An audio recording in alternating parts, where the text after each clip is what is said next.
Здравствуйте, уважаемые леди и джентльмены, с вами Дистилеша. Сегодняшний выпуск я посвящаю Арманьяку. Арманьяк – это историческая область на юго-западе Франции, которая не имеет выхода к морю, которая является частью области Гасконь, которая является частью департамента Жер.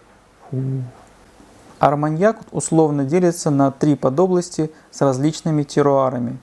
Арманьяк можно считать самым старым дистиллятом в Европе. Он старше коньяка и виски на 150 и 100 лет соответственно. Забавный факт: весь регион Арманьяк производит 2 миллиона литров арманьяка в год, что соответствует объему средненькой дистиллерии в Шотландии, коих насчитывается в Шотландии около 140, а то и более. Сегодня мы будем говорить об арманьяке из западной подобласти региона Ба-Арманьяк. Это арманьяк Дюлор-Фрере-Экс-О. В области Ба-Арманьяк преобладают песчаные почвы. Винокурня основана в 1893 году Просперо де Лором и до сих пор является семейным предприятием. Винокурня находится в селении Ланепакс, родине семьи Делор. Сейчас уже пятое поколение семьи Делор берет бразды правления на предприятии. На виноградниках выращиваются 4 сорта винограда. Это Униблан, Фоль-Бланш, Каламбар и Бако.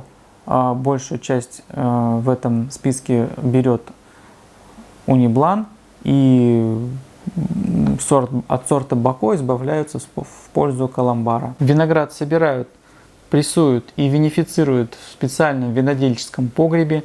Выдержка производится в традиционных 400-литровых бочках пьес, которые производятся из французского дуба.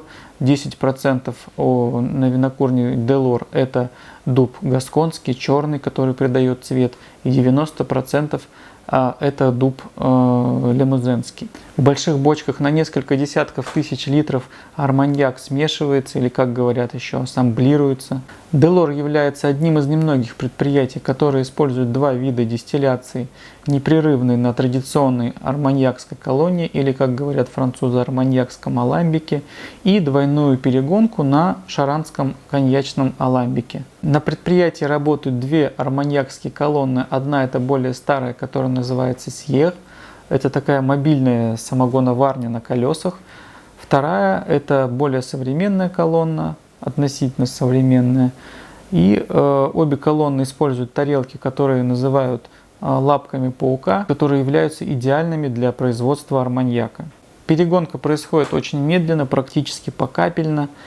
Скорость приблизительно 30 литров в час. Второй способ, двойная перегонка, предназначен для получения более фруктовых и менее выдержанных спиртов. Перегонка происходит с октября по апрель, до тех пор, пока не перегонит все вино. Арманьяк много чем отличается от коньяка, но все отличия по большому счету фигня, кроме единственного – это метода дистилляции.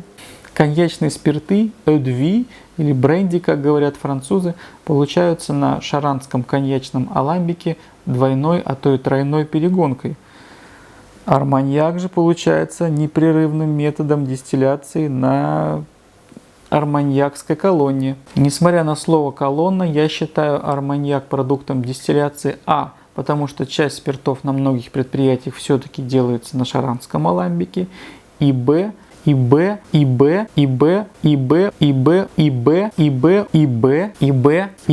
устройство колонны не полностью ректифицирует винные пары в спирт.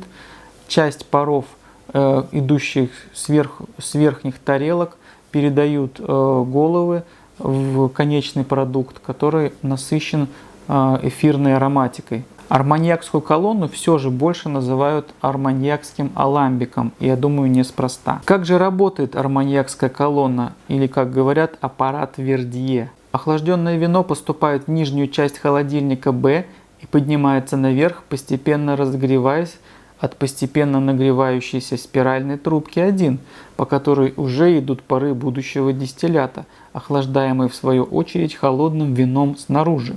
Наверху хорошо разогретое вино поступает в колонну А по трубе 2, где сверху вниз движется, кипит, проходя через тарелки к разогретому дровяному печью дну 3. Происходящие процессы тепло-массообмена при кипении разделяют, укрепляют поднимающиеся пары вина от тарелки к тарелке. Пары поднимаются кверху и поступают по трубе 4 в спиральную трубку охлаждения, 1 в холодильник Б. Опускаясь все ниже, пары конденсируются, охлаждаемые непрерывно поступающим холодным вином снизу. Дистиллят попадает напрямую в бочку. Ну, здесь нарисовано напрямую в бочку, но на деле, конечно же, он какую-то емкость, а потом это все разливается в бочку. Если современные самогонщики тратят большое количество воды на охлаждение, то предприимчивые французы взяли один и тот же компонент – вино – и зациклили внутри одной системы, попутно использовав его как охлаждение. Впечатляет, не правда ли? Вернемся к нашей бутылке Ба Арманьяк Дюлёр Фрере XO. Спирты выдержаны минимум 6 лет. Упаковано в деревянную коробку. Очень как-то это нещадно в природе по отношению. Вот такая вот выдвижные саночки. Здесь у нас сургучом вручную сделана печать на коробке. Коробка сделана вручную. Вот тут такой вот какой-то зуб.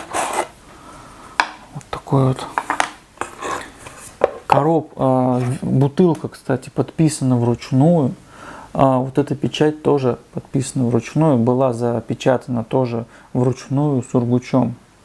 Объем 0,7, крепость 40 градусов или 40% по объему.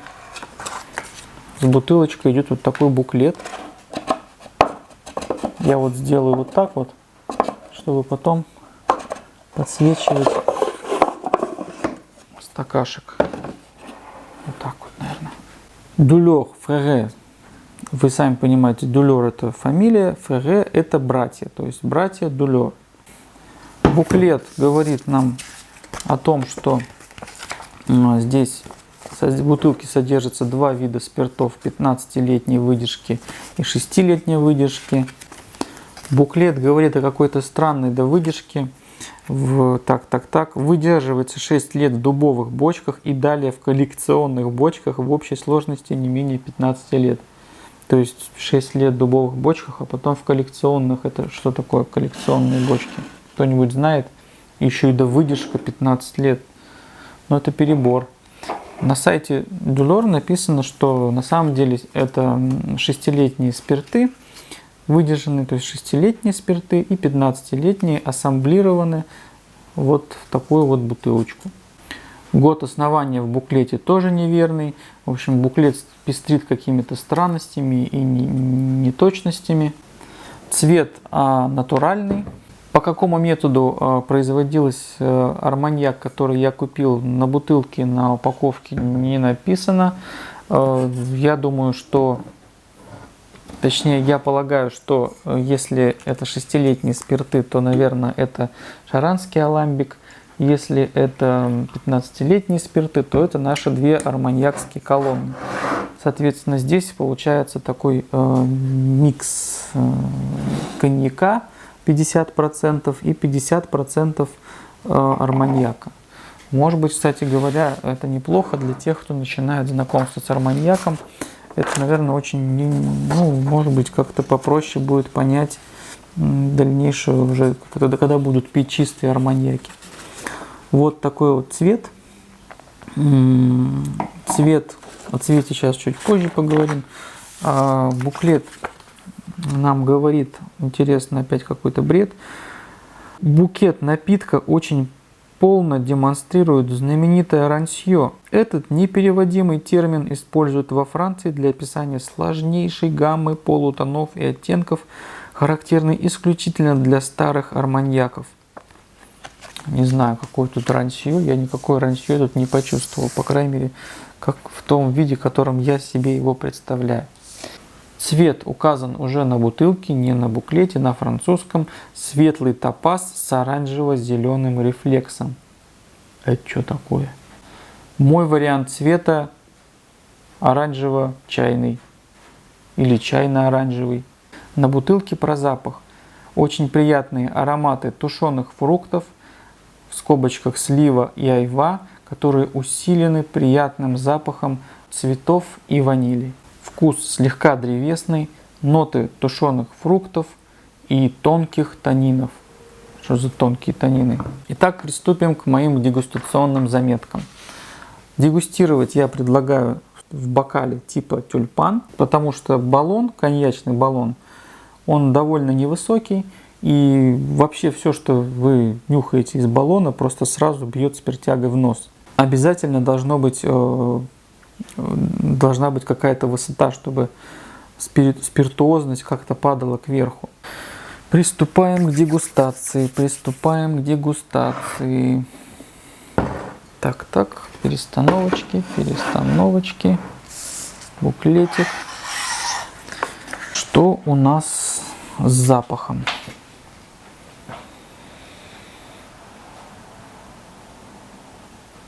В свежем варианте спиритуозность, коньячность, ваниль, такой вот хересно-фруктовый, ну и, конечно же, парфюмерный.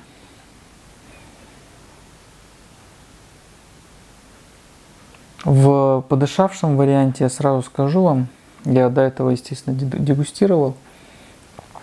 Это появляется овчина, такая благородная овчина в хорошем смысле этого слова.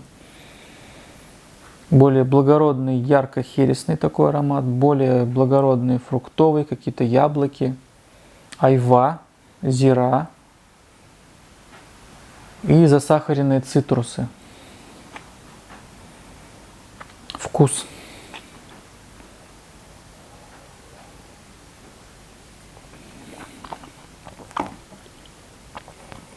Сладкий, такой ярко-коньячный, ванильный, ванили очень много.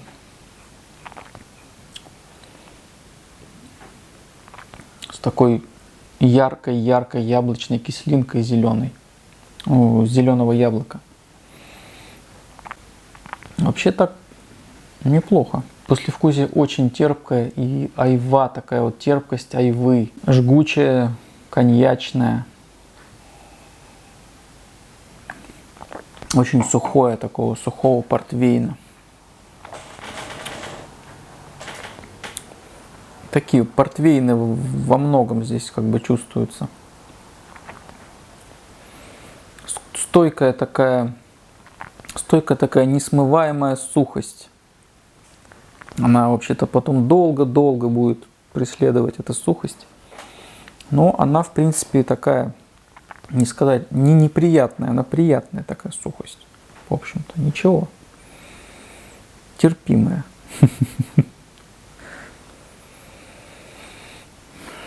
Ну, запах очень приятный. Запах на 90 баллов точно. Запахом можно поиграться. В подышавшем образце по вкусу яблочная кислинка, она перерастает больше в такую сливовую, такую ярко, точнее не ярко, а красная такая слива.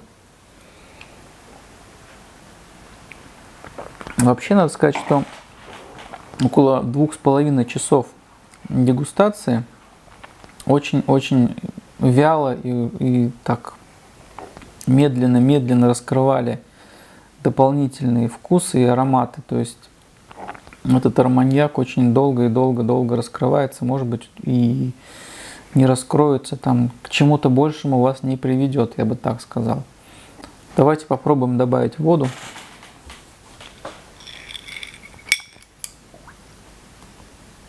Такая вот пипеточка у меня есть. Воду много он не принимает. Но попробовать нужно, не правда ли?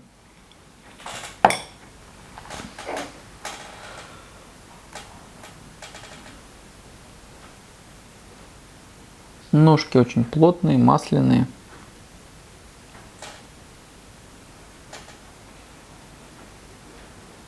Ну, зеленое яблоко опять.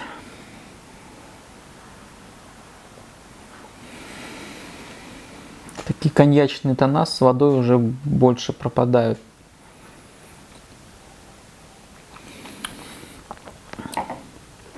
Во вкусе зеленое яблоко и такой сырой табак какой-то вот. Послевкусие, кстати, становится гораздо мягче с водой. Почему бы с водой и не пить? С водой, кстати, неплохо.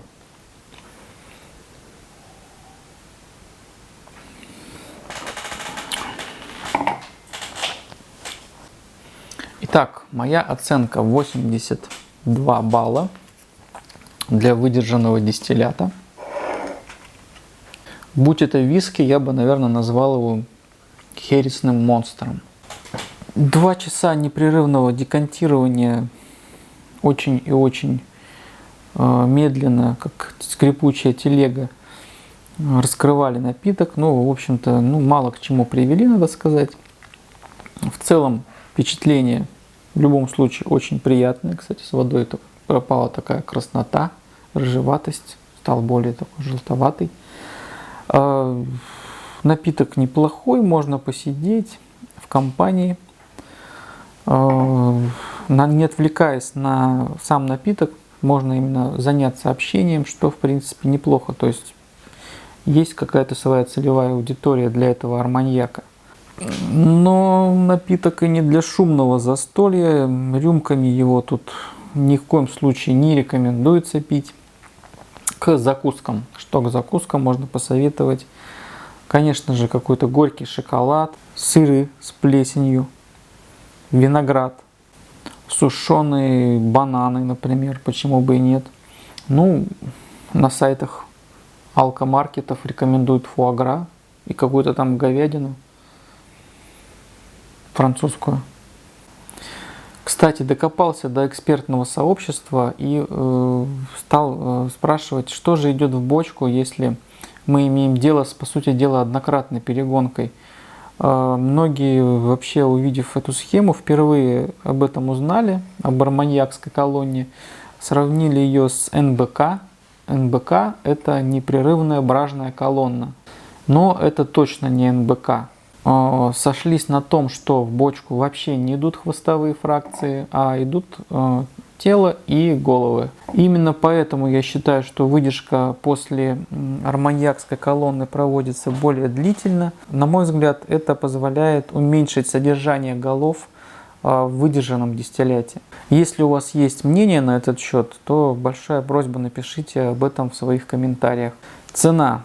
Я купил данную бутылку в алкомаркете красная и белая за 2999 рублей по акции. Дата покупки 20 мая 2020 года. Импортер ООО «Логистик Трейд», город Москва. Хотя официальный сайт Дюлор указывает Роторхаус БМК, тоже Москва. Дюлор предлагает замечательный коктейль на основе арманьяка. Хотя кто-то говорит, что коктейлей из арманьяка нет, это неправда. Флок де Гасконь называется этот коктейль. Коктейль из арманьяка и виноградного сока. Поищите в интернете рецептик, попробуйте. Говорят, очень вкусно, сам не пробовал. Еще предлагается дюлером вымачивать в арманьяке 2 вида фруктов, айву и инжир. Ну и, наверное, потом есть. Кстати говоря, я потихоньку открываю свой магазин аксессуаров для любителей, профессионалов и коллекционеров крепких дистиллятов и выдержанных крепких дистиллятов для обмена, хранения, распития. Заходите, ссылка в описании. Итак, не пейте, а если пьете, то пейте только правильными глотками и только правильные дистилляты. И давайте общаться о правильном крепкаче. Пока-пока.